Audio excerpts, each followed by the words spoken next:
होला गएला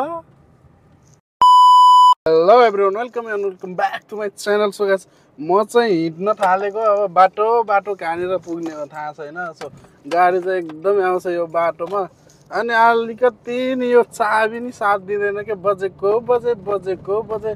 so guys म order पनि लिइसकेको छ होइन, अब चाहिँ जान लाग्यो कस्टमरको घरतिर।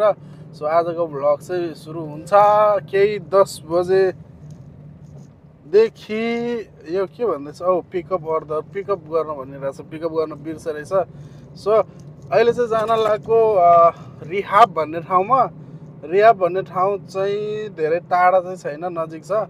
बाटो चाहिँ एकदम सिधा पर्छ है। सिधा भन्नाले यस्तो घुमेर यस्तो गएर अनि यस्तो सिधा होइन। यहाँनिर चाहिँ जिमहरू हुने रहेछ क्या हो, जिम अनि धेरै जिम छ यहाँनिर। मान्छेहरू बाटो लास्टै काट्ने रहेछ क्या। सो त्यहाँनिर चाहिँ स्लो चलाउनु पर्छ। अहिले चाहिँ हामी फरार भएर बाटो काटिसक्यौँ होइन, सिधा लागिसक्यौँ। अगाडि चाहिँ यहाँनिर घुम्ती छ भनेको होइन, देख्न सक्नुहुन्छ। यो साइडमा चाहिँ के ब्युटी सलुनहरू छ। अनि कर्नर भने त अर्को त्यो साइडको बाटोमा छ, त्यो राइट साइडतिरको जता यो ट्याङ्कर गइरहेछ नि। सरी यार, ट्याङ्कर पनि गल्ती ठाउँमा गइदियो।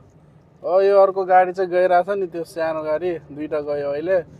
अगाडिको बाटो उता चाहिँ छ कर्नर भन्ने। सो मैले गोलो घुम्तीको कुरा गरेको थिएँ, त्यो गोलो घुम्ती यही नै हो।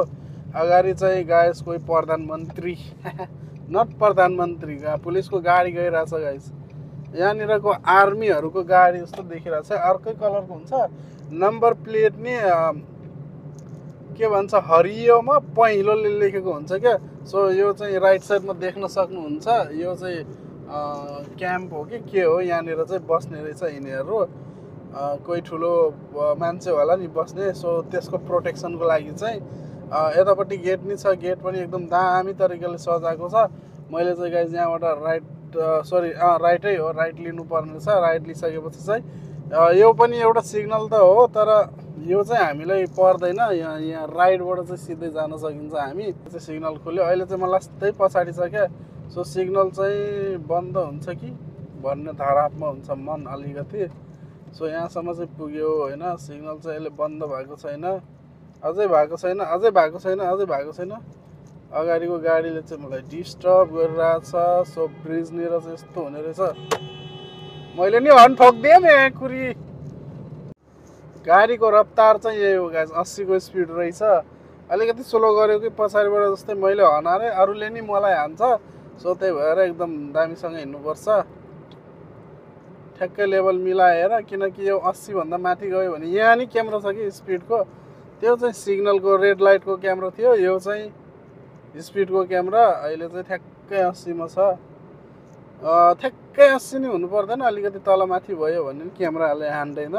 अति नै भयो भने चाहिँ हो पेचाक दिन्छ एकदम 20 KD को चुना। यहाँनिर चाहिँ कलेज छ राइट साइडमा हो। यहाँ चाहिँ हामीले युटर्न गर्नुपर्ने हुन्छ, 2-4 वटा पहिल्यै गइसक्यो। यहाँनिर फेरि लाइन बस्नु पर्ला जस्तो छ। कहिले त यहाँ नि खतरा जाम लाग्छ हो। अनि बाटो चाहिँ ठ्याक्कै एउटा गाडी अड्ने छ यहाँनिर युटर्नको लागि। मेरो पछाडि गाडी छ। म त हिँड्दिने हो।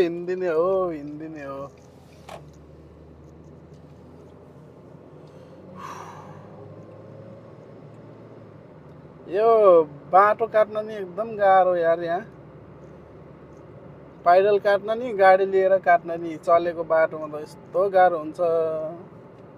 सो यहाँबाट चाहिँ हामीलाई राइट लिनुपर्छ। अनि कस्टमरको घर धेरै टाढो चाहिँ छैन, 4 मिनट देखाएर छ। यहाँनिर बाटो चाहिँ हल्का खराब छ। यो वाला बाटो चाहिँ अनुसन्धान गरेर बनाउनलाई रोडको माथि छिलिसकेको छ क्या। यहाँनिर देख्न सक्नुहुन्छ अगाडि कि फिक्सै गरिसक्यो। फिक्स गर्न नि टाइम लाग्दैन नि यसलाई। सो फिक्स गरेको छैन, यो मैले काटेको छ भनिरहेको थिएँ नि, यही हो क्या। पुरा यहाँनिर स्टेरिङ क्या यस्तो गर्छ क्या। यो चाहिँ छैन, त्यो बाटो चाहिँ यस्तो काटेको हुनुपर्छ क्या। त्यसको लाइनिङ अनुसार गाडी चल्न थाल्छ। एकदम दामी लाग्न चाहिँ, तर डर चाहिँ लाग्छ किनकि साइडमा गाडी भयो भने चाहिँ। हो यहाँनिर जुन यो ड्रममा कचरा उठाइरहेको छ नि, हो त्यही क्या। त्यही भन्नाले तिनीहरूको ड्युटी चाहिँ 10 बजेसम्म या 11 बजेसम्म हुन्छ। अनि यो लेफ्ट साइडमा चाहिँ पुलिस स्टेसन हो यहाँको। यस्तो गर्मी त हुँदैन अहिले नै। सो यस्तो गर्मीमा काम गर्नलाई त गाह्रै हुन्छ नि यार। मलाई चाहिँ अगाडि नै जानु छ। यहाँनिरको बाटो चाहिँ हल्का बाङ्गो टिङ्गो देखाएर छ। ब्राडु पनि रोक्यो। चलो चलो चलो, बाटोमा कोही छैन। अहिलेको मौसम हेर्दाखेरि त कस्तो बिरानो कस्तो लाग्छ क्या, तातो न तातो। त्यो अगाडिको गाडी चाहिँ केटी चलाएर छ, रोइ गयो यार। एकचोटि मलाई यहीँनिर थर्काएको थियो गाइज, किनकि मैले गाडी रोकेर त्यो पैसा हेरिरहेको थियो कि कहाँ गयो भनेर। त्यही भएर नरोक भन्छ, जा भन्छ, अनि के गर्नु, जानु पर्यो। यो गाउँको खतानी चाहिँ यता रहेछ होइन।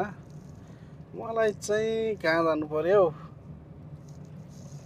लेफ्ट जानु पर्यो। बाटो नि अर्कै किसिमको देखाइरहेको छ कि, किसिम किसिमको देखाउँछ भाइ। कति घुम्यो त, 3-4 लेफ्ट राइट भइसक्यो, अझै घर पुगेको छैन। यहाँनिर चाहिँ घर भट्काइरहेछ कि के हो, किन भट्काएको होला। यहाँनिर अब अर्कै बनाउँछ होला। यिनीहरू चाहिँ हो बाहिर छ गाइज। यो मलाई लाग्दैछ होइन स्कुलको अर्डर हो कि जस्तो लाग्दैछ। यहाँ देख्न सक्नुहुन्छ त्यो पोइन्टहरू, देखेको देखिन। धेरै टाढा छ क्या यो। म फोन गरेर सोधिहेर्छु, न घर नम्बर लेखेको छ, न पुलिस स्ट्रिट नम्बर लेखेको छ। यो के स्कुलको नाम भने हो, रिप्ले गरेर सुन्नुपर्छ जस्तो भयो। मैले ठ्याक्कै थाहा पाएँ कि यो के भन्छ घरमा होइन, अनि स्कुलमा होला भन्ने जस्तो लाग्यो। सो हुन नि रहेछ, त्यही स्कुलमै रहेछ। हो यो चाहिँ हो पिङ्क कलरको स्कुल। यहाँनिर चाहिँ रहेछ। म चाहिँ अर्कै सोचिरहेको थिएँ कि अर्को पनि छ उता हाइवेमा, त्यो वाला जहिले नि हामी त्यहाँनिर गइरहेको हुन्छ। म चाहिँ यहाँनिर गाडी रोकेर हारिसलाई दिएर आउँछु। त्यो हारिस भनेको चाहिँ सेक्युरिटीलाई हारिस भन्ने रहेछ। सो म चाहिँ दिएर आउँछु। यहाँनिर गाडी हट्यो, मैले चाहिँ पेलिदियो।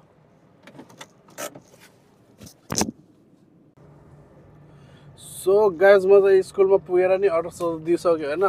अनि आजलाई भ्लग चाहिँ यति नै, भेटौँला नेक्स्ट भ्लगमा। सो अहिलेलाई चाहिँ बाई। यो मेरो हात चाहिँ पुग्दैन क्या त्यो क्यामेरा ढाक्नलाई, जति ढाकेछ त्यतिमै एडजस्ट गर्नु ल। गयो ल।